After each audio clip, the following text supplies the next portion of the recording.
Hey, I wanted to jump in here and let you know that we have an introductory pricing going on right now up until May 18th. And what this is I have taken my courses and combined them all into a Move Better bundle. So you're going to be working on your feet, you're going to be working on your posture, and you're going to be working on your core, pelvic floor, all of those things, and you can save big. Right now, I am selling this for 50% off. So head to movingthroughmidlife.com. Click on the Work With Me link. It is the Moving Through Midlife program, your Move Better bundle, where you can start working on feeling better in your body. You also then get access to workouts, recipe guides, live sessions with me, and live classes with me throughout the month. So head to movingthroughmidlife.com, click on the Move With Me link, enter intro, and that will give you 50% off. I'm looking forward to it.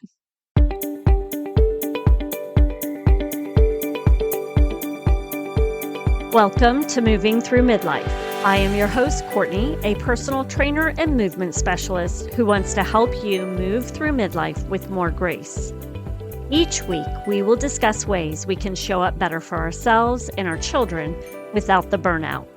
We will focus on overall health through habit stacking to help increase energy, provide movement snacks to help you move more throughout the day while also moving your body more, and learn from professionals on moving through midlife with ease so that you can feel confident with aging gracefully. Grab your earbuds and join me on a leisurely walk while we discuss moving through midlife. Today, I enjoyed speaking with Hally Brooke, who is the founder and CEO of Live Nourished Coaching. She is a certified functional medicine nutrition counselor, health and wellness coach, and industry advocate. Today, she is sharing with us how she overcame some of the GI issues that she struggled with. We also dive into adrenal fatigue and how you may determine if you have adrenal fatigue or that mom burnout that many of us tend to feel at this stage of life. And then she shares with us some really practical tips that are designed to help us really feel better, and not just feel better, but to really thrive.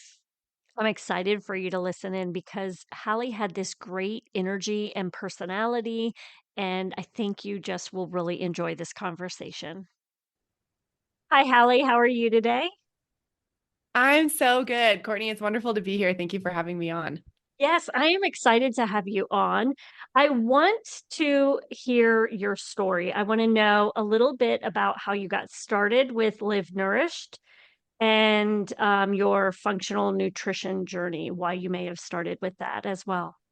Yeah, totally. So my journey into functional medicine started with my own health. I was a math teacher for 9 years in an inner city school, super rewarding career and incredibly challenging career that just totally burnt me out.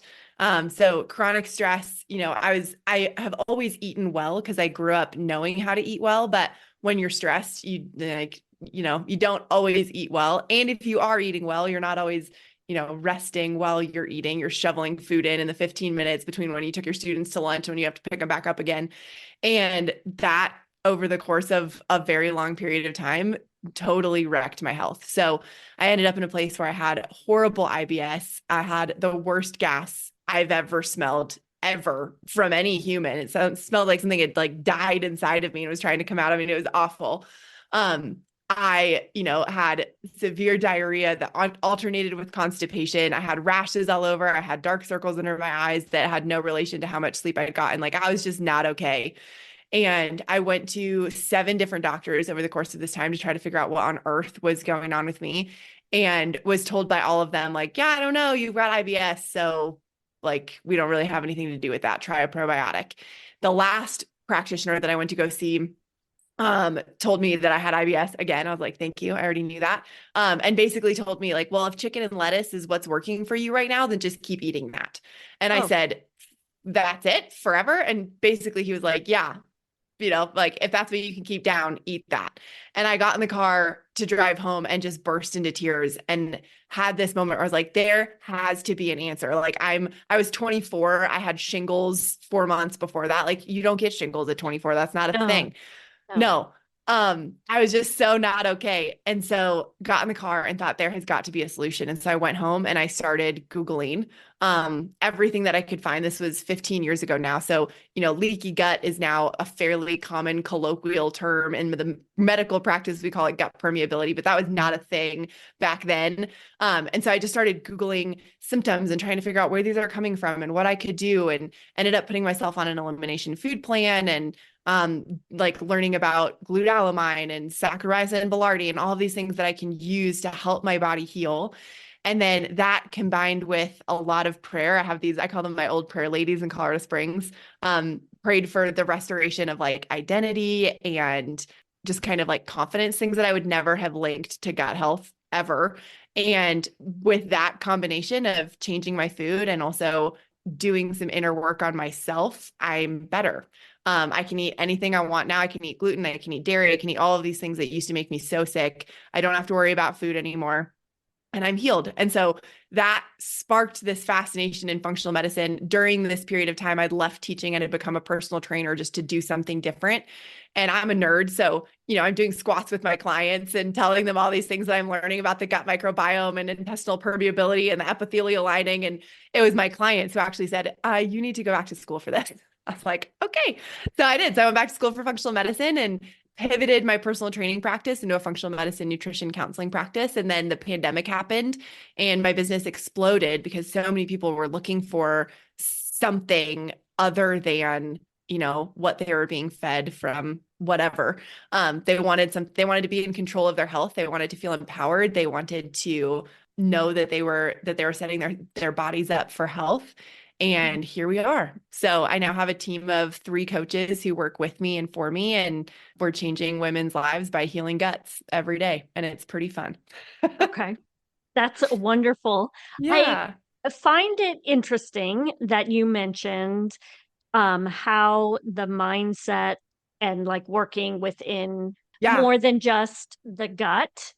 Can you talk to us a little bit about that? Because I think people separate things so much. And what I've noticed is if we want to if we want to work on our gut health, we're just going to work on the foods that we're eating.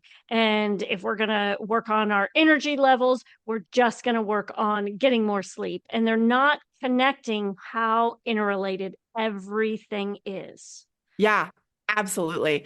Um, I mean, that is a very Western medicine model, right? Like we see the symptom and we tackle the symptom instead of the functional medicine model, which is looking for the root cause of this. Like, well, you've got 7 different symptoms. Instead of putting a band-aid on all 7 symptoms, if we go and we heal the roots, if you're a plant person, if you like change the soil out, all of a sudden your plant is healthy. It's kind of the same idea. There's an incredible researcher whose name is escaping me right now, but I'll get it to you so you can put it in the comments, who did a 7-year study on over 2,500 people all over the world. So US and worldwide, who had miraculous recoveries from crazy stuff like cancer and Lyme's disease and the things that we consider to be hard to cure or incurable. One of the women was like a stage 4 cancer, was given like 3 weeks to live. And she looked at all of the things that all of these people did to heal their body. And there were 75 different factors across all of these 2,500 people, but every single one of them had 9 factors in common. And I'm not going to remember all of them, but only 2 of them were physical. So one of them was dramatically changing your diet. One of them was using supplements and herbs, which obviously we do in functional medicine. And all of the rest of them were like practicing forgiveness, practicing gratitude, increasing positive emotions, releasing, like working through childhood trauma, like all of these things that are not physical at all. They're all mental, spiritual, emotional. And those were the 9 factors that every single one of these people who had miraculous recoveries had. And we see that in our own practice. I'm a nutritionist, so I can give you a meal plan all day long, but 2 things are going to happen. One, I can give you the most perfect meal plan, but if you're not going to follow it because your mindset isn't right, my perfect meal plan means absolutely nothing to you on a Tuesday. And then the other piece is if you follow that perfect meal plan and you follow it perfectly, but you hate yourself and you minimize yourself and you say yes to everything and you don't have any ability to say no to stuff, you're not going to heal. So we have to have both of those pieces integrated in a way that is accessible, that is doable on a Tuesday when you have a life and kids and a job and a spouse and all of the things. And we have to do it in a way that doesn't feel woo-woo, at least in my opinion. Like healing your emotions, I think can sound really woo-woo and like new agey and weird. It's not. It's basic human function. But yeah, those things are inseparable and we separate them so many times and then people don't get well and they wonder why. Yeah. I when you were saying that, it made me think of a study that was done in regard to, I believe it was insulin. Mm. And they said they tested people based on eating the exact same thing. And it was like ice cream or something. And one of them was thinking of it as a reward for themselves. They felt good eating it. And one of them had guilt around it. And the people who had guilt around eating that ice cream, their insulin soared, right? Their glucose level Yeah, soared. Yeah. So it's fascinating to me how much, even just the way we think about things, are affecting us negatively. absolutely. Yeah, I have not heard of that study, but I want to go look it up. But I've seen other studies in that one study I think was called the cupcake study. So super similar. They fed one group broccoli and one group cupcakes. We would think that the group who's eating broccoli would do better over time, right? I think it was like 100 calories and it was double blind, placebo controlled, all the things. But they gave the broccoli group fake research that said, like this broccoli is covered in pesticides and it causes cancer. And like, they're eating this broccoli in a state of fear. And then they gave this cupcake group fake research that said, this cupcake is full of vitamins and minerals and it's really good for you. And it's like gluten-free and low glycemic, like total lies.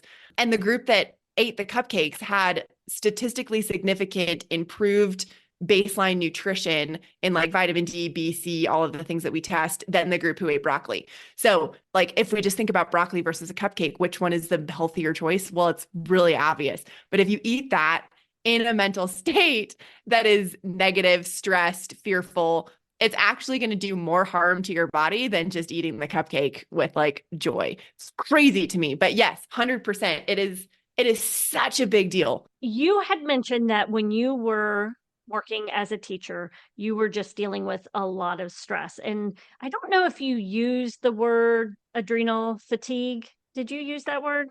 I didn't, but that's definitely what was going on. Okay. Can you explain to us what is adrenal fatigue? Absolutely. So in the traditional medical model, adrenal fatigue is not recognized. So if you go to a Western medicine doctor and you say, I think I have adrenal fatigue, they'll be like, that doesn't exist, which is psycho because so your adrenals are the little things kind of in your lower neck near your thyroid that pump adrenaline into your body. They're controlled by your thyroid and your pituitary gland, and they are a major factor in your body's cortisol stress response. So what happens is in the traditional medical model, we have functioning adrenals, and then we have what's called Addison's disease, which is your adrenals have been so taxed that they have stopped producing any adrenaline at all. And the Western model doesn't recognize anything in between. You're either functional or you have nothing. And that's just not how this system works. There's obviously like a progression between functional and nothing. Think about gas in your car.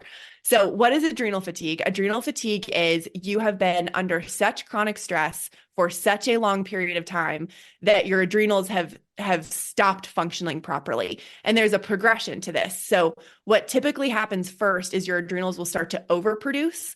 So that's where we see people feel what we call wired and tired. They'll like drag throughout the whole day and then they get to 8 o'clock at night and it's time to go to bed. And all of a sudden they have this like massive burst of energy. They're tired, but like they can't sleep. That's wired and tired. So that's your adrenals overproducing. Then we start to see this adrenal crash. So your adrenals go down, and that's where we start to see people just have no energy at all. They cannot get up in the morning. They cannot function at 2 p.m. They're living off of coffee, and they can barely keep their eyes open by the time they get to sleep. And then that cycle starts the next morning. Like it doesn't matter if they sleep till noon, they're still tired.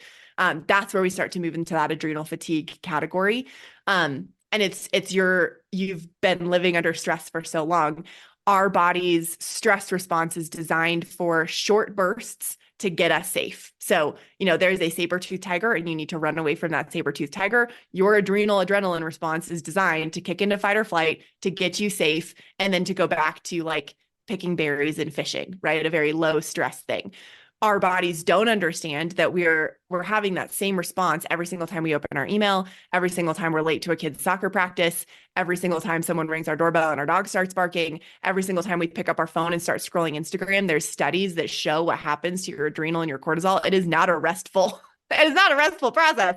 But we're doing this to ourselves all day, every single day with no breaks and no like moments to come back down. And so these little tiny adrenal glands that are designed to, shoot off maybe 3 times a week and then come back down, they're working 24/7. And that leads to adrenal fatigue, which then leads to this whole other slew of symptoms, including, you can't absorb your nutrition right because your body doesn't digest food when it's in a fight or flight state. So now we get nutritional deficiencies, all of these things. I have noticed, and would you consider adrenal fatigue also be called mom burnout? Totally. Okay. Absolutely. Okay. Yes. Because I feel like a lot of women deal with that. I dealt with adrenal fatigue as well. And I went to Yes. see a chiropractor because I did not know what was wrong with me. I was constantly up here. I was waking up all hours of the night, not being able to sleep. And I felt like something was wrong. I didn't know what Yep. it was. And he's like, I think it's your adrenals. We need to kind of get you in order. So Yes.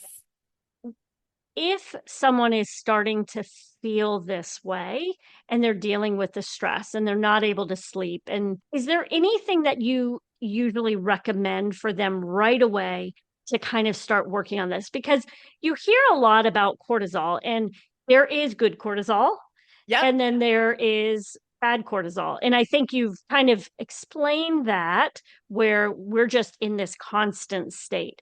But how do we work within this, trying to have some cortisol where we're not completely flat? How can we work on that? Yeah, absolutely. So I'm going to explain the cortisol curve first to speak to that good cortisol and then not good cortisol. And then I'll talk about like what you can do to that. So a healthy cortisol curve, your cortisol should spike in the morning. That's what gets you up out of bed. You feel rested and refreshed. Your cortisol should be highest in the morning. Then it should start to slowly decrease during the day. You should have a little bit of a bump around 2 or 3. So when most people are feeling exhausted, healthy cortisol around 2 or 3, we're like, yeah, let's do this thing. And then it'll again slowly start tapering off until bedtime, and it'll be lowest when you go to bed.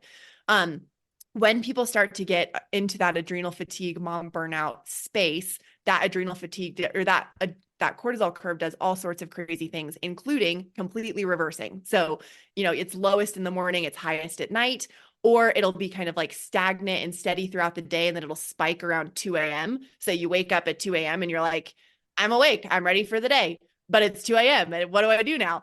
That's what starts to happen with that cortisol curve. So it's not just like a straight burnout, it's things start to get wonky. So what can you do? We tackle that at Live Nourished from a 3-prong approach. So our 3-prong approach is nutrition, movement, and then stress. Nutrition is, if you're in adrenal fatigue, you are deficient in at least 4 different nutrients. We typically see people who have a reverse cortisol fatigue. They are deficient in B12, they're deficient in magnesium, they're deficient in vitamin D, and they're usually deficient in like a whole spectrum of micro minerals. So zinc, selenium, copper, all of those things. That comes from kind of a dual aspect. 1, you're not getting it from your food because you're stressed, so you're not digesting it well enough. And 2, you probably didn't have that in your diet to begin with, because traditional multivitamins from, Costco or Walmart are worthless. They don't do anything for you.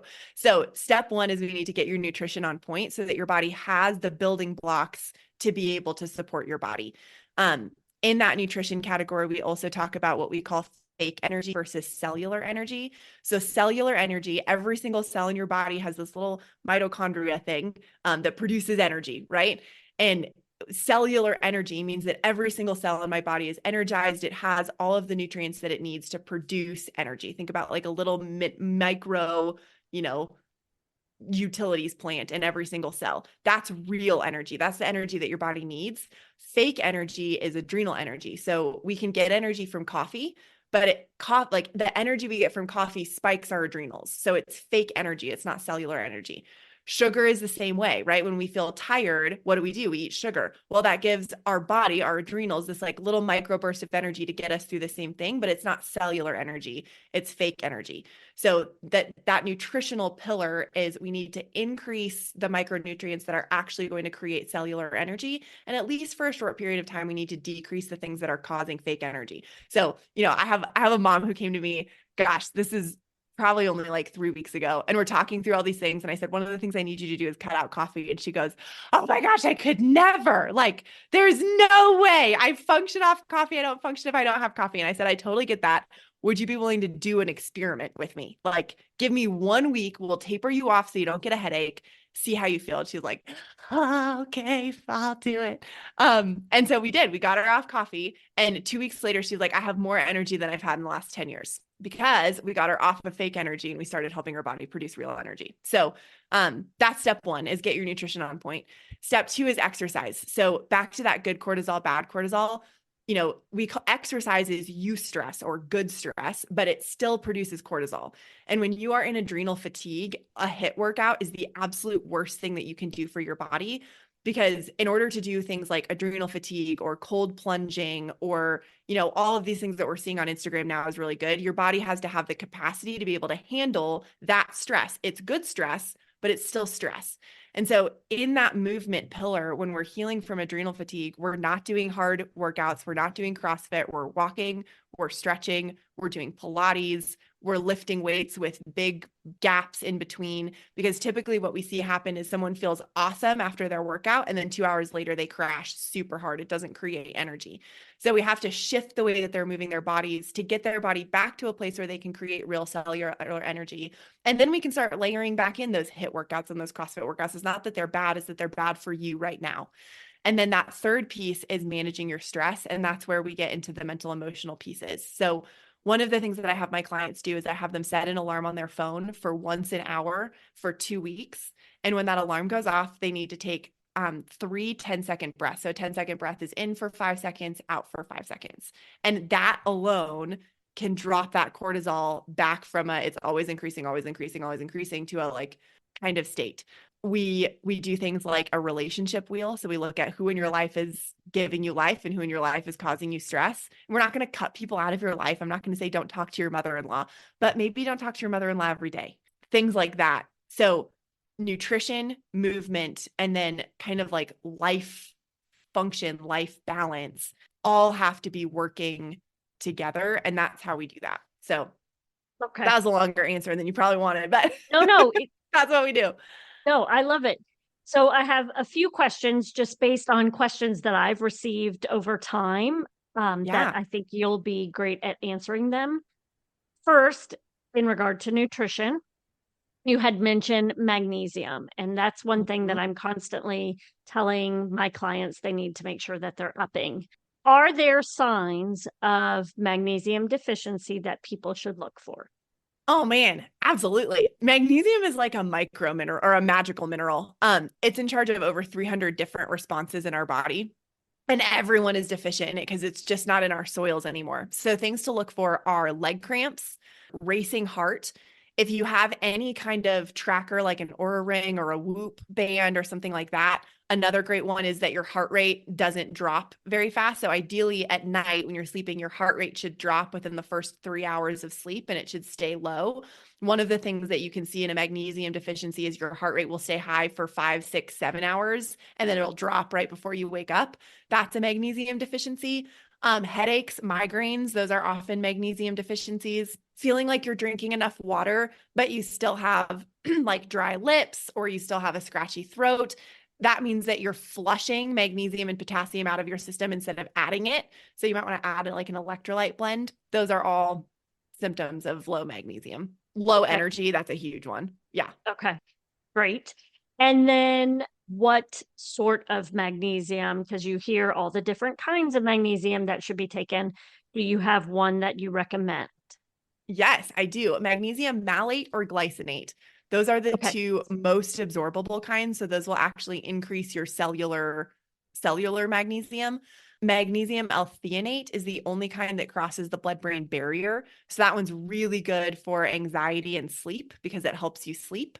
It's also a very absorbable kind. What you're going to find at most grocery stores is either magnesium citrate or magnesium oxide. Those are great for reducing constipation. They'll make you poop if you take enough of it, but they're not absorbable. So you're not going to increase your cellular magnesium by taking those. Okay. Is there, when you said the first one, the glycinate and the what was Malate.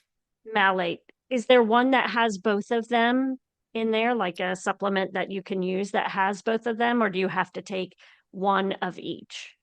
Nope. We use medical grade supplements at Live Nourished. So if you order them through us, we use a brand called Zymogen. It's called OptiMag 125. And it has both malate and glycinate in it in a super absorbable form. Okay, perfect. Yeah. And then in regard to movement. So this is something, if you have someone, this is kind of what I've been going through recently. I have a bunch of teenagers and not bunch. I have three children. They're all teens. Yes. And they are up at 10 o'clock, and that's when they want to talk to mom. And Mm, usually what used to happen was by 9 o'clock, I was in bed. I was out by 9:30. There wasn't an opportunity to talk to mom. But because of my daughter's schedule, she's in dance. So we get home a lot of times between 9:30 and 10. So yep. I'm up. And if mom's up, I love it. They want to talk to me, which is amazing. So we talk. But I also have to wake up at 5:30 in the morning to teach a Oh, fitness class. oh, that's a lot. Yep. So what do moms in situations like this, I made the decision to handle my situation in a certain way, so I will be getting more sleep now. But for those families where they can't make those kind of decisions, what can Mm. they do? Yeah, totally. I have three answers to that. Number Okay. one, naps go a long way. Even if you can take a 15, 20-minute nap, like at work under your desk. I know that sounds weird, but like most offices now are okay with that. Naps go a long way. Again, if you have like an Aura Ring or a Whoop and you take a nap, you'll watch your readiness score and your sleep score go up, even if it was low from the night before. That's huge. Finding ways to take rest throughout your day, even if it's not a nap. So doing a 5-minute meditation, finding 5 minutes to just go sit in your car, that can help a ton. And then the other one is, this is going to sound weird, but eating a lot of fat, like good healthy fat, avocado, extra virgin olive oil, coconut oil, olives, nuts. Fat helps your body produce that cellular energy. So when you're in a deficit, we talk to new moms a lot about this too, like brand new moms who've just had a baby. If we can get your fat up, we see a dramatic decrease in postpartum depression. We see a dramatic decrease in fatigue, even in new moms who are sleeping, they're getting 5 hours of sleep. But if we double that fat, it really helps. So Okay. trying to get 50% of your calories to come from good quality fat. I know it sounds crazy. Not 50% of your plate, 50% of your calories to come from Right. good Okay. quality Yeah. Yeah. fat. That makes a huge difference. And then another piece is just knowing it's seasonal, like your kids aren't going to be teenagers forever. You're going to make it through this season. And there might be something else that has to give in your life. Like maybe we don't do our 5 a.m. workout. Maybe we do a walk after work so that we're not doing those things. We have to look at where we can flex, um, and know that it's a season. Yeah. Perfect. Are there any underlying reasons that we might be chronically exhausted other than this stress level, this situation with being stressed out, doing too much, adrenal fatigue? Are there other things that are creating this? Yeah, absolutely. So we talk about internal stress and external stress. So external stress is like, your kids are teenagers, we're running them all over the place, job is hard, marriage is hard, whatever. Those are external stresses and those are very real. Internal stresses are things like chronic inflammation, intestinal permeability, nutritional deficiencies, those kind of things. And if you have chronic inflammation going on in your body, that is an internal stress. So inflammation is your body's response to something being wrong, right? If you cut your arm, you get that red around it, it swells up. That's inflammation. Inflammation is your body's attempt to heal something. When you get a cold or a flu, your body creates cytokines, which are an inflammatory response to go attack that thing. So if you have chronic inflammation in your body because you have food and poop and bacteria particles leaking out of your GI tract because you've created leaky gut, that is a chronic inflammation symptom that your life could be, like margaritas on the beach, kind of chill. But if you still have that internal stress from chronic inflammation, you can absolutely end up in adrenal fatigue. And then if you pair those things together, we have inflammation and we have a crazy life, we're in trouble. Yeah. So yeah, inflammation, chronic stress, nutritional deficiencies, those are all things that will lead to adrenal fatigue, regardless of what your life looks like. Okay. And if you have this inflammation, because I've had a few people who have said to me, my inflammatory markers are high, where should they begin? So, I mean, again, I go back to those pillars. I'm going to tell you a story on this one because I think it's fun. So we have a client who came to us with Hashimoto's. Hashimoto's is an autoimmune disease that it basically a person's immune system has essentially taken an ice pick to their thyroid and is like slowly picking away at their thyroid because their body has had such chronic inflammation for such a long period of time that their body has now misidentified their thyroid as a foreign invader. So their immune system is trying to attack it. That is a chronic inflammatory state. So this woman came to us. She told us that her doctor had said nutrition doesn't do anything. Like Hashimoto's is just kind of, this is the rest of your life. Here's your thyroid. Here's your armor thyroid. Here we go. She came to us and was like, I just don't believe that. Is there anything we can do? And we said, yeah, there is. And so back to those pillars, we dramatically overhauled her diet. We used supplements and herbal remedies to help her. And we started tackling like her mindset, her mental state, increasing positive emotions, decreasing negative emotions, forgiveness, letting go, etc. Her thyroid antibodies or her TSH, which high TSH indicates Hashimoto's, her TSH went from 28 to 2. Wow. So she effectively reversed her thyroid disease, which doctors say is impossible. You can't be done. It can be done. We've done it before, but what can you do? You change your diet, you change the way you think, you get relentless about removing hustle and hurry from your life. You align your exercise with your current goals, which for her was weight loss. So she was doing HIIT. But if you're doing HIIT with Hashimoto's, you're not going to get anywhere. You're just going to make it worse. So we started doing Pilates and walking and breathing and meditating. And we reversed her Hashimoto's disease. So where do you start? You start with those 3 pillars. You start with movement in alignment with what your body needs, nutrition to get your nutrition sufficient, and handling your life differently. And none of that is rocket science. Like, right. I highly recommend you work with a coach or someone to help you, but like, you don't need anyone to start eating more asparagus, like you can do that. Okay. So, and that's what I was going to ask, because you keep saying overhaul your nutrition. Yes. What do people need to do? So I'm a huge fan of the elimination protocol, but for a very short period of time. Most people who come to work with us have been on some sort of elimination diet that they found on Google for like 10 years and they're miserable. That's not what we do for elimination food plans, but an elimination food plan is a really great place to start because it will help you identify what your body likes and what your body doesn't. So a way to do that on your own is start by taking out the top 10 most inflammatory foods. So for 30 days, we're going to remove gluten, dairy, corn, soy, any kind of processed food, any kind of sugar or sweetener or artificial sweetener. We're going to remove legumes. We're going to remove like high glycemic grains, so like white rice, brown rice. I know it sounds crazy. It sounds super hard. It sounds like I can't eat anything.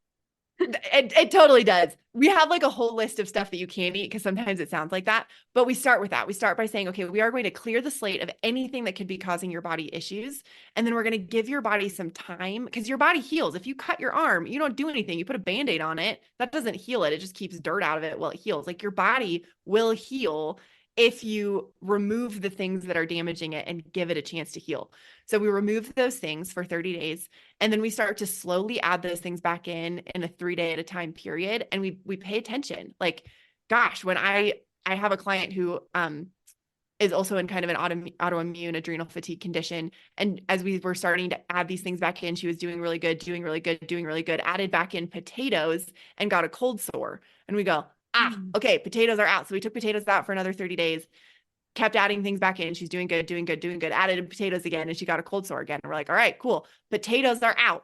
So if we look at that, she's now added everything back in. She can eat a fairly normal diet, but potatoes, her body is saying, I don't like potatoes. Whatever is happening, her body is identifying that as a virus or a foreign invader. Her body has created molecular mimicry or something against potatoes. And so she can now eat everything except potatoes. And we've largely reversed her rheumatoid arthritis Okay. by going through that elimination protocol, adding things back in, and then identifying what her body doesn't like. Hmm. Okay. Yeah. Will there ever be an opportunity for her to eat potatoes again? Or do you She's think that a that's a healing thing? Like once her body has sufficient time to heal, Yeah, you can it's a add it back great in? Or is question. that a forever thing? For her, it might be a forever thing because she's already triggered an autoimmune disease. So Okay. she already has rheumatoid arthritis, which means that her body has already identified some things that are not foreign invaders as foreign invaders. So for her, potatoes are probably going to be out. But what's cool is we've now healed her GI tract. We've improved that intestinal lining. She doesn't have leaky gut anymore, which means that her body is not going to identify a new food as a foreign invader.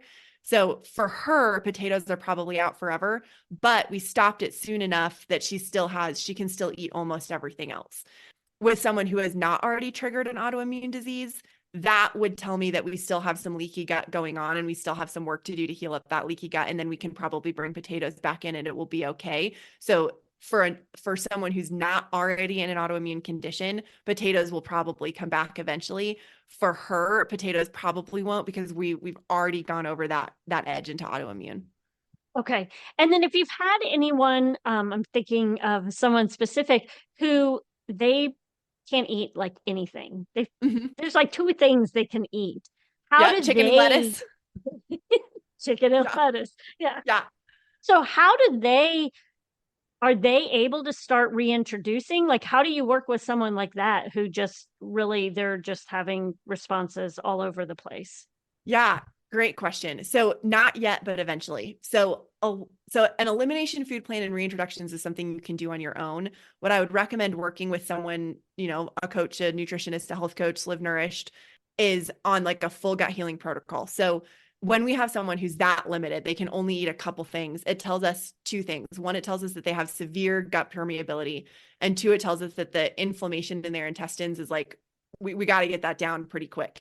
So we'll do an elimination food plan, but we'll also use some targeted supplements to help repair that GI lining. So it's the same idea as putting a Band-Aid on a cut, right? The Band-Aid doesn't heal the cut, but it protects that cut for long enough so that it can heal. The Okay. elimination food plan in that analogy is the equivalent of like, if you fell and scraped your knee on the cement, it's the equivalent of removing the cement from your knee. So we're going to scrape out all the little things, like all the little micro rocks. That's the elimination food plan. Those things that are causing friction, that's Okay. the elimination food plan. Using some targeted supplements is putting a Band-Aid on that GI tract lining so that it can heal. And with someone like that, we're probably looking at 60 or 90 days instead of 30 days. A great analogy for that is thinking about like you break your arm, right? Your arm is going to heal, but it's going to take about 4 weeks in a cast, 4 to 6 weeks in a cast. And then it's going to take another 4 to 6 weeks of you kind of doing some physical therapy before that's really back to normal. Right. Same thing is happening in your GI tract. So when we Okay. have someone who's so limited, it's removing the things that are causing issues, creating that barrier, that protective mucosal lining in their GI tract, giving them probably some digestive enzymes to help their body break food down more so that it's putting less of a stress. Usually people who are in that situation also have some sort of methylation issue. So their body's Okay. not processing vitamin B right. So there's stress on their body in other places, and reducing all of that internal stress so that their body can heal. And then yes, just like me, chicken and lettuce, I can now eat whatever I want. We will get there. It just might take us a little bit longer. Okay. Perfect. Yeah. We have a sort of timeline in Live Nourish. We say for every year that you've felt unwell, it'll take somewhere between 1 and 3 months to get well.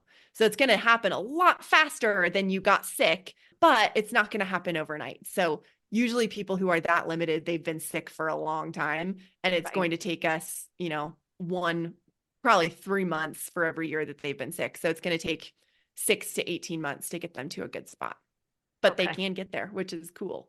Okay. And they can work with you, Mhm. or do you Yeah. do online as well? Yeah. So we thank you, pandemic.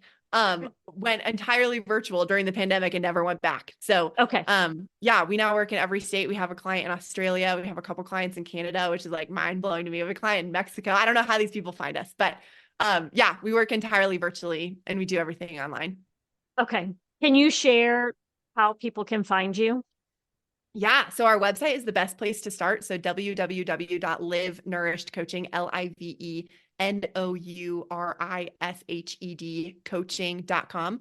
There's a little button that says book a free consult, and we will talk to you for free. And if we can help you, we will help you. And if we can't help you, we will get you pointed in the right direction. Okay. Yeah. Perfect. Is there anything else? Let's see. If there's one thing that our listeners can do today to start reducing their cortisol and their burnout, what would you recommend? That where should they start? Yeah. One. Set an alarm on your phone for once an hour. And when that alarm goes off, take 3 10-second breaths. Okay. It'll make a big difference. Yeah. Perfect. All right. Thank you so much for taking time out of your day for this conversation. I really enjoyed it. Courtney, this was a delight. Thank you for having me on. I hope it's been valuable. Yes, most definitely. Thank you. I hope you enjoyed this episode and found something to take away to help you practice healthier habits, move more, or handle the midlife and aging with grace. If you enjoyed this episode, please share it with a friend or leave us a review to help us reach more moms just like you. Head to movingthroughmidlife.com to join the free community or learn how you can move more and feel better in your daily life.